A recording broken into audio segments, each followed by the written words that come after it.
Hello everybody, welcome back to a special edition of Gotta Get Running. This past week on April 15th was the annual event that all runners look forward to all winter long, the running of the Boston Marathon. As everybody knows, terror struck the Boston Marathon this year with two bombs went off at around 2:50 p.m. and about 4 hours and 9 minutes into the race, and it was just tragic. There was 3 people were killed, hundreds were injured, and a lot of people lost legs. It was just a huge tragedy to hit the running community, and it was just tragic. So we're here to talk about the event, and we have 2 individuals here that actually ran the race. I did not, unfortunately. I wasn't there. I'm wearing my 2011 jersey right now, but this is going to impact the running community for a while, and it's a huge story. There's no bigger news story going on right now in the news than this Boston Marathon. It really brought our sport to the forefront of the news. And it's important that we talk about it and we find out what's going on from the folks that were here. Here in studio, we have local DC runner Mike Wardian. Mike, welcome back to Gotta Get Running. Hey, good to see you again on such unfortunate circumstances. Yeah, thank you very much for having me. It's sad that we're here to talk about an attack against the city of Boston and the running community as a whole. But hopefully, we are resilient people that like to get out there and run and hit the trails and pound the pavement. And so I suspect, next year's Boston Marathon is going to be even bigger and badder than it has been in the past. And it's going to be one of those events that really unifies people, I think, going forward. And I think it's going to be something that shows the individuals that they can't take away what we love to do, and it's still going to be a place where we all go to celebrate the joys of running and being together as a community. You said it perfectly right there. I mean, so you were in Boston last weekend. I mean, how'd you get there, and what were you doing up there, and how was your run basically? And then we'll bring in Timmy, who's online, and we'll talk to him about his story real quick. Yeah, for me, I found out this was my 10th running in Boston. I wasn't sure I was going to go. I'm still coming back from some injuries, but I've had some good progress with my recovery, and so one of my sponsors, Power Bar, wanted me to come up and help them do an event up there, and said, "Hey, do you want to help us run?" And I said, "Yeah, I always want to run Boston," and so. If there's any way that I can come up and do that would be great. And I was able to see a Marathon Guide and stop by the North Face. So I was able to get to see a lot of my sponsors, in Gingy, another one. And so, it was good to be a part of that. I was able to be a part of the expo. All that being, and I promised my buddy Jason Kinzel, if he ever qualified for Boston, I would go up, and I wasn't sure I was going to be able to make it because my wife Jennifer had planned a girls' weekend, and so I was kind of like, I'm not going to go. But then I got this opportunity, and I was able to make it work. And so I was up there and super excited to run and to be a part of Boston. It's the race that got me into running when I first started, and that's right. The whole reason that I am where I am and I'm able to do the great things that I've been able to do is because all I wanted to do was run Boston once and then kind of retire from running. And then I went to Boston and I was just taken by the people and the city and the course and the whole atmosphere. It's just electric when you're up there, and everyone is so into it. It's kind of like this amazing celebration, and there's just this buzz that accompanies it. And ever since that day, I knew that I wanted to be a runner and just see what I could do. And so it's all really because of the Boston Marathon and the people of Boston. So anytime I get a chance to go back and run it again, it's just kind of like therapeutic, and it makes me excited and happy. And so when I got the opportunity, I jumped at it, and so that's why I was there. And it's sort of like an annual reunion for runners, because the runners, they know they're going to be, that date is almost always on your calendar. If you're qualified and you're in the race, you want to get back up there, and that's a part of almost every runner's annual calendar. It's Patriots Day up there in Boston, which is a big day. So yes. Like you were saying, literally from start to finish, that course is packed with people, and some areas more than most, like Wellesley, and the college areas are packed. Of course, the finish line was packed. We have on the phone with us Tim Vafides. Tim is a good friend of mine. he started running Boston marathons 5 years ago, and that's the only race he's run. So which is kind of strange. You know, he's a big part of the charity component of that race. And it's been fun watching Tim evolve as a runner and get into this thing. And he's a very fast and a great runner for the Boston community. But Timmy, you were there turning on to Boylston Street when when you realized that something was wrong. And first of all, welcome back to Gotta Get Running. And how you doing, man? Hey, thanks for having me. I'm doing okay. Like you guys were saying, this is it's been a tough week for the whole country, specifically runners and Bostonians. This is like you mentioned, it's a big deal with people watching this race. It's it's on a holiday. People grow up, at least I did, and I know others too. You grow up it's like a tradition. Like your parents take you to the race. You get out there, you high five the runners coming by. You give them cups of water, oranges, whatever you can to like cheer them on, and it's just all these people, all these strangers to you as you're watching them run by. You feel like they're your brothers or your sisters. It's family. It really brings the city together, and it's probably one of the happiest times you'll ever see the city. So, it's a huge,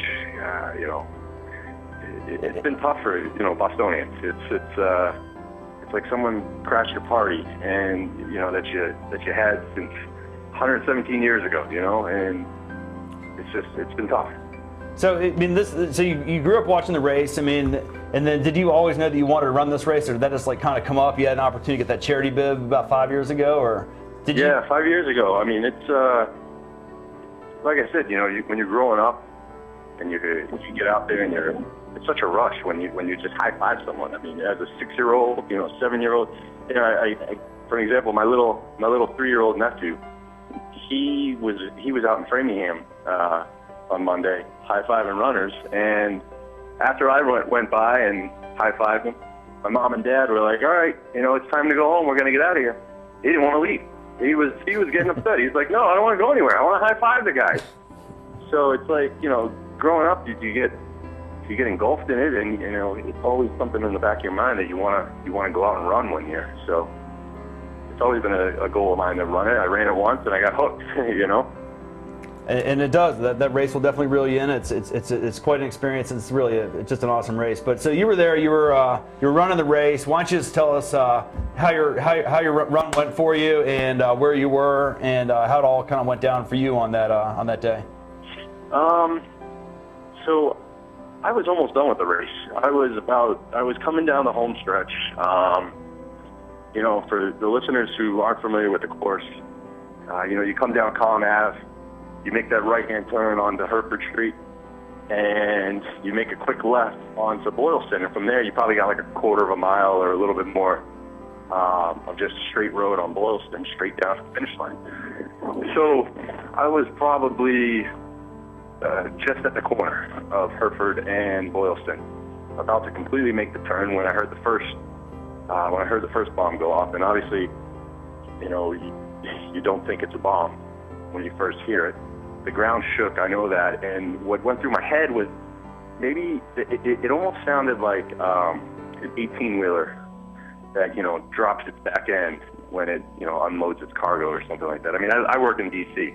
I hear trucks coming through the city all the time. I hear trucks making all kinds of noises, and it just sounded very similar, with the exception that it was a lot louder. But still, it's something that I didn't think it was a bomb. Thought it was a truck. Didn't think anything of it. Made the full turn on Boylston then. And the thing is, I didn't even bother to pick my head up to look down to the finish line. I didn't see any smoke or anything down there.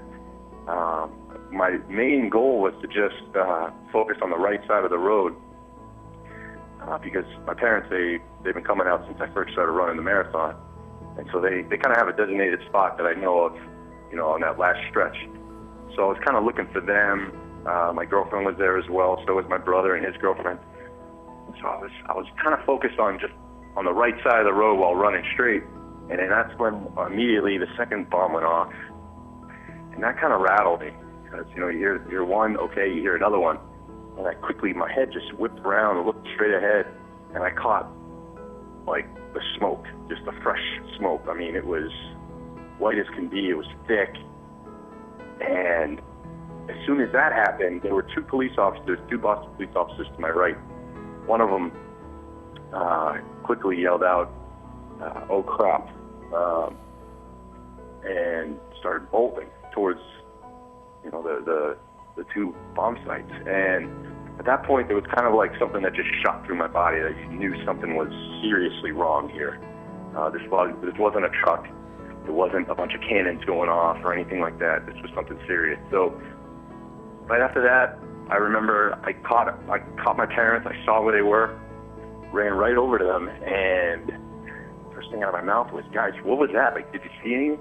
And they didn't see nothing, because their focus was their heads were looking to the left. They were looking to the runners who were making the turn, and they were looking for me. So they didn't see anything, but they obviously heard it, felt it, and so they were unsure as well, like what that was. My girlfriend, on the other hand, she, after hearing the first blast, she was actually focused towards the finish line. So her head was looking in that direction, and she saw the fireball, the second one, and then the boom and everything after that. So she was hysterical when I ran over there, and she was like, just repeatedly, I remember her just saying, "Something's wrong, this isn't right.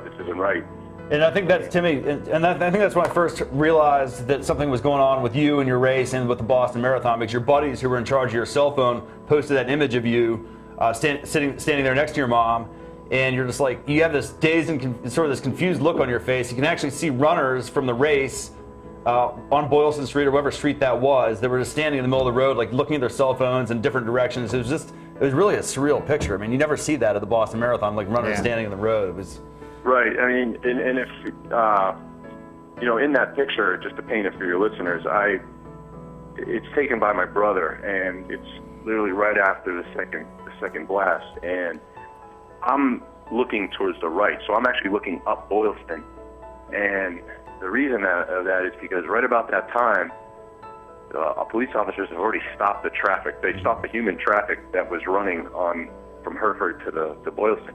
They stopped all the runners there and immediately opened up the gates that were blocking Boylston. They opened up those gates because there's a fire station right there at the top of the hill of Boylston.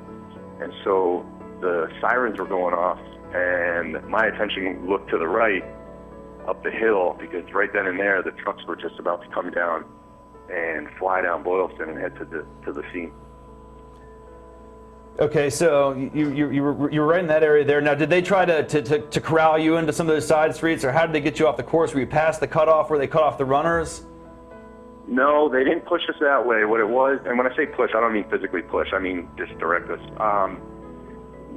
They blocked off Hereford, and so you've seen probably photos of runners corralled up against right there under the bridge, which is almost like right before you hit Hereford Street on Comm Ave.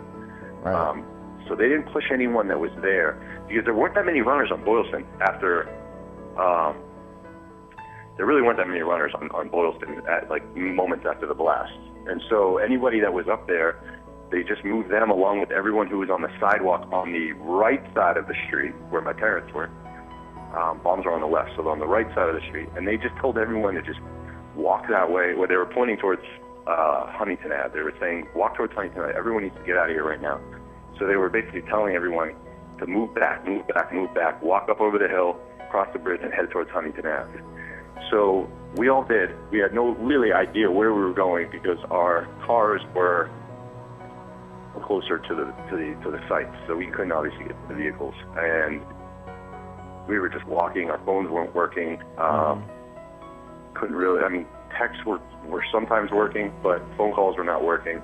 Yeah. Now, what about for you, Mike? Mike was going to say, like, what did you? Now, he had this problem with the cell phone. Like, you were done with the race, and you were past the finish line at that point. Like, what kind of chaos and confusion did you experience back there? And did you have problems with your cell phone coverage or communications at all? Not that much. I mean, with the cell phones, yeah, it seemed like it was just. I think what Tim's talking about is, like, I think that they said that the towers just got overloaded because everyone was trying to send photos and send messages. I was able to get, I don't know if this was the same with you, Tim, but I was able to get some text messages, but no calls. And then I was able to get calls later, but I was on my way back to the hotel, and I must have been going from my hotel to my friend's hotel when all that happened. So, I mean, I only finished 20 minutes or so before that, so I was able to not be in the vicinity, fortunately, I guess. But then after the fact, I was thinking like, well, maybe we should go and do something. But then that was at the point where they were telling people not to go back and do anything. So, and I was trying to get to the airport because I figured they were gonna shut the airports down. Yeah. And then I was trying to get a rental car because I figured I'd have to drive home. And my wife Jennifer actually got me a rental car.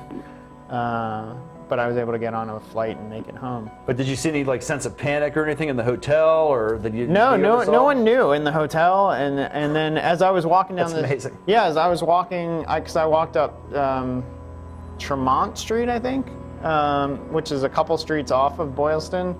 I saw some, and Tim, you may have seen this too. I saw, fire trucks going by and police cars, but I've said this before, it's not that unusual in a marathon to see emergency vehicles buzzing around the city. And then I started hearing snippets of people talking about an explosion, and still I was like, I don't know what that is. Maybe it's a transformer blew or something like that. And then I saw a cab stop and yell to his friend like there was an explosion. And then I was almost at my friend's hotel at that point, and then as I was walking into the hotel, more people were talking about some explosion, and I was still like, I don't know what's going on. And then I started getting text messages from people saying like, are you okay?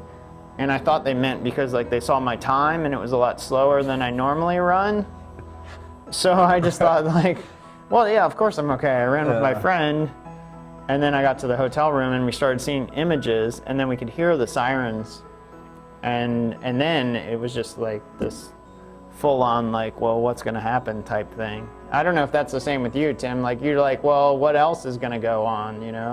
If it's 2, could it be 4 or 6? Yeah. Did that ever occur to you, Tim? Did you think that you were in really serious trouble? That there could be more bombs surrounding it all, or?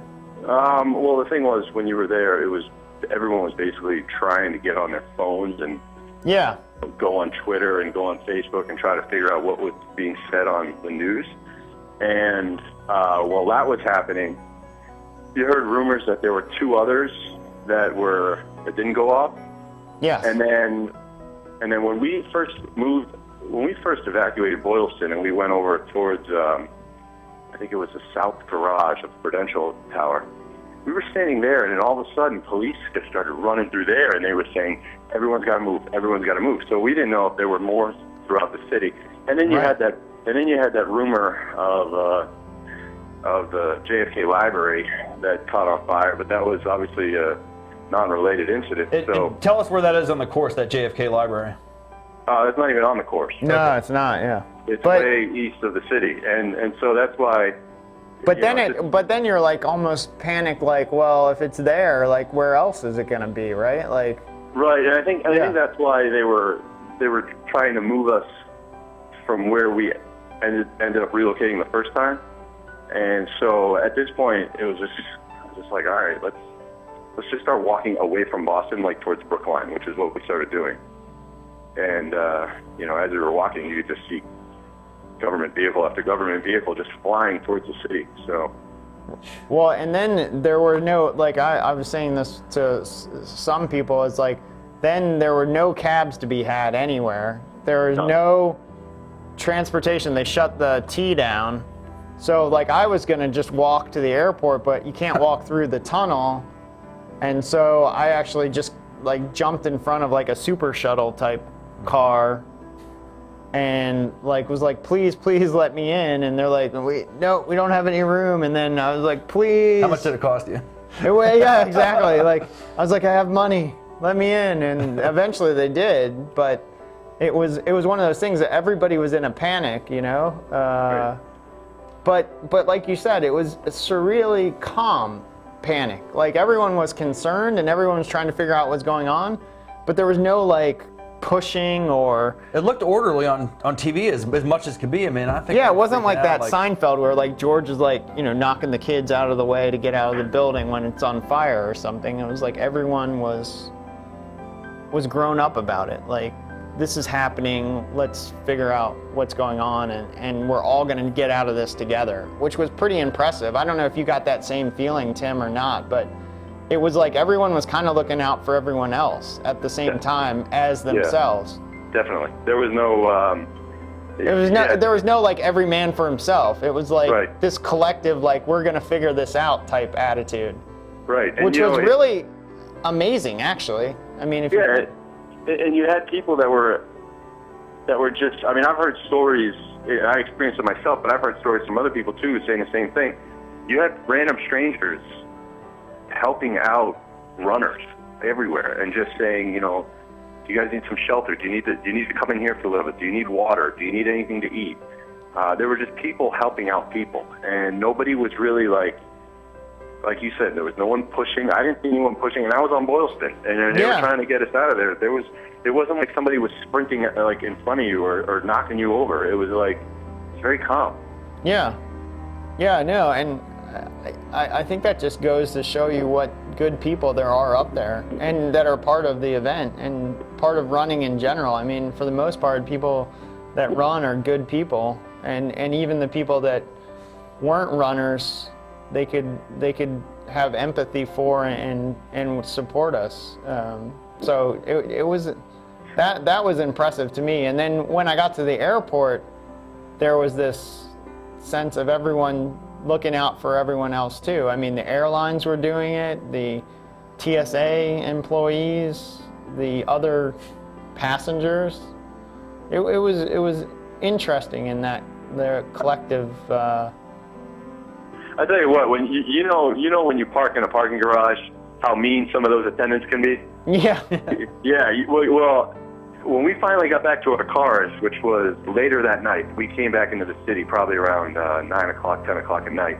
Right. We got our cars to get them out of there, and we pull up, and obviously the attendant says, okay, that'll be $39, and then we just tell them, we were like, listen, we ran the marathon today, and we kind of got pushed out of the city. They wouldn't let us get back in to get the car.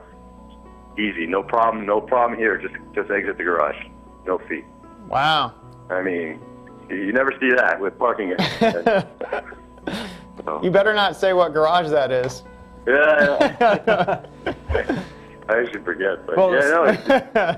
So you guys, we're running low on time here. I wanted you guys both had a chance to sort of do something. Timmy, I know you just came back from a special memorial tribute there at GW for Boston. Can you tell us real quick about that? Yeah, GW has a big. It's pretty heavy with a lot of Boston kids. So someone reached out to me that found out that I was a runner, found out I was from Boston, that I ran the marathon, and asked if I'd attend their candlelight vigil that they had tonight. And so I decided to show. I wasn't sure how many numbers were going to be. And it turns out there was a lot of people there. There was probably like 60 people there. And one of the girls that was there, she got up there and just talked a little bit, and she told everyone her story. Her mother ran Boston for the very first time. She didn't reach Boylston before the bombings happened, thank God. But her father and her brother were at the finish line by the flag where the first bomb went off. So she was basically going through her experience, and it was, I mean, just sitting there, just listening to her. I mean, it was really sad. But I mean, everybody was okay. But at the same time, her father and her brother saw some things that nobody should see. So Tim, we got about 3 minutes left here. I just wanted to let Mike tell us about the special run that you had on Tuesday. Right. Oh yeah. I mean, I got back from the race, and I think, I don't know, Tim, if you felt like this too, but I felt like the attacks kind of tried to take something away from me. Like, this is something that I look at as a safe place for me, running, and it's a place where I can be with myself and my thoughts, and it's an activity that I love, and I felt like someone was trying to take that away from me. So on Tuesday morning, I put on my I swear, I think this is the most I've ever worn a race t-shirt that I've ever gotten. I have a lot of race t-shirts, and I think this Boston shirt has been worn more than most of them. And I put this shirt on, and I just went out, and I saw some things about, what can we do? And I thought, like, well, a simple thing I can do is just run 4 miles and basically 4.09 miles. So I just did a little loop from my house, and it was so unbelievably cathartic for me. I ran pretty hard, and it just allowed me to show myself that it was safe, and hopefully show some other people that it's still a safe thing to do, and that I'm gonna keep doing it, and I'm not gonna let anyone take it away from me.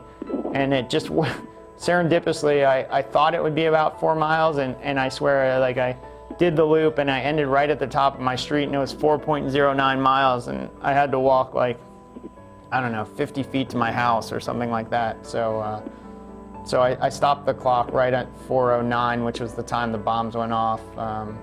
Just in a little bit of tribute to the people that maybe aren't going to be able to run the same as they have before or at all because of what happened. And you can also read a little bit more about that if you want to in the Boston Marathon. Every runner's vow to keep running 1 foot at a time by David Sheinin. Yeah. On the Washington Post, and Yeah. Mike talks a little bit more about that. We're just going to be wrapping things up here, guys. I just want to ask you both right before we go, though, like, how important, Mike, is it for you to participate in Boston next year? Is that? That's incredibly important. I hope that I can get in again, and I hope to be a part of it. And hopefully I'll get to see Tim there. Yeah, and Tim, how important is it to you to get to run Boston next year? Very important. This was going to be my final marathon, but there's no chance in hell.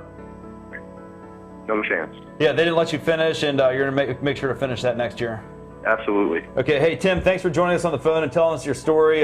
Sorry you had to go through that, but you did a great job of telling the audience, like, all your thoughts in great detail about how all that was.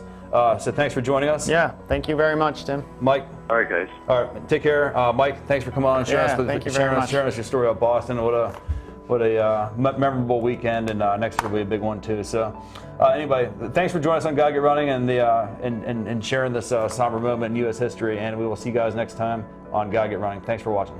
Thank you.